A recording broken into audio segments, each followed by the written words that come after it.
مساكن واهلا وسهلا فيكن. اليوم راح نساوي اسرع حلا ممكن تعملوه وما بياخذ معاكن وقت، ويلا راح نبلش مع بعض. اول شي هون انا حاطه سمنه، فيكن تحطوا سمنه، تحطوا زبده، تحطوا زيت، اي اللي متوفر عندكن. انا حطيت سمنه تقريبا اقل من نص كاسه سمنه. بسم الله الرحمن الرحيم. كاسة طحين،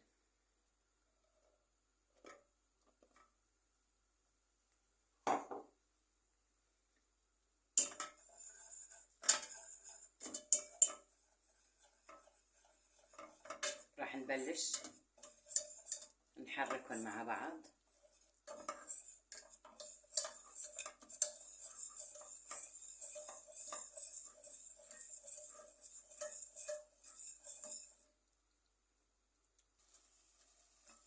وهيك بكفي، ما بدنا ياخذ لون كتير. راح نضيف، عندي كيلو حليب، راح نضيف بالتدريج، يكون الحليب سخن.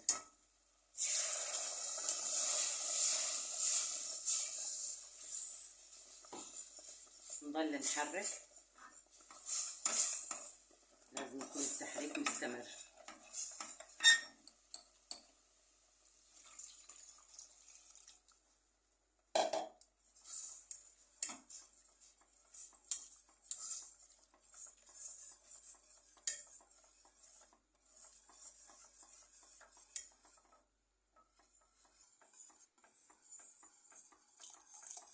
وهيك انتهينا من الكيلو الحليب السخن.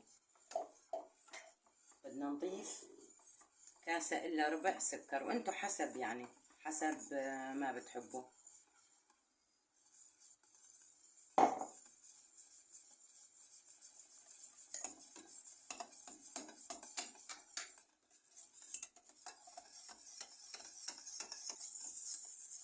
وهيك داب عنا السكر.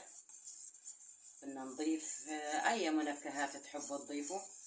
انا راح احط ماء الورد، فيكن تضيفوا اي منكهات.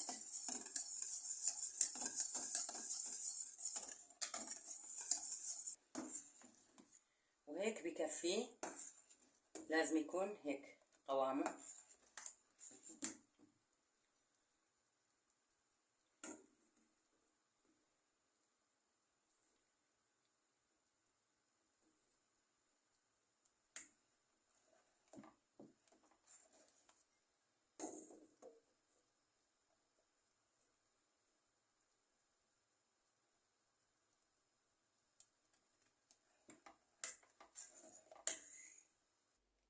وهلا هيك انتهينا من الطبقة الأولى، وراح نبلش بالكريم كراميل الطبقة طبعا الثانية. وهلا هذا برد عنا كتير برد، وراح نبلش. راح نضيف كاسة سكر،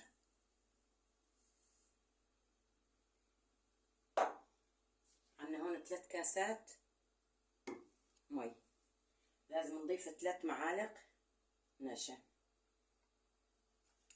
طبعا مي على البارد. 2 هاي 3. نحركهم لحتى يذوب النشا.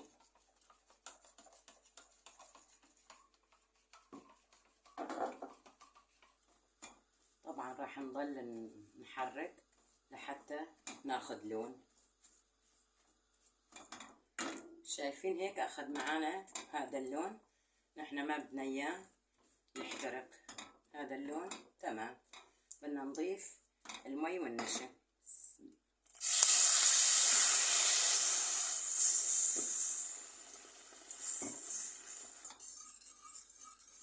وهيك بعد ما ضفنا النشا مع المي، شايفين كيف صار؟ نحن بدنا هذا اللون.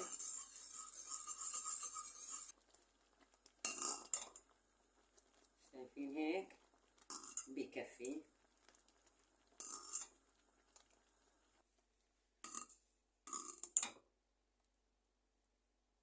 وهيك صار بهذا القوام.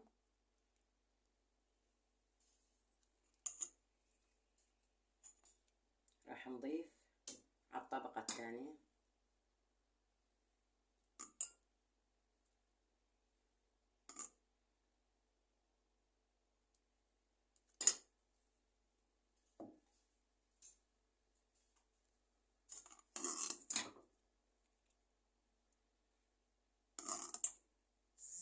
لازم نضيفه سخن.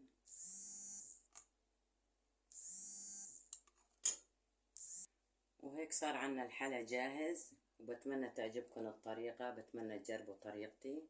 إذا عجبتكم الطريقة ما تنسوا الاشتراك واللايك والتعليقات. أهلا وسهلا فيكم، صحتين وهنا.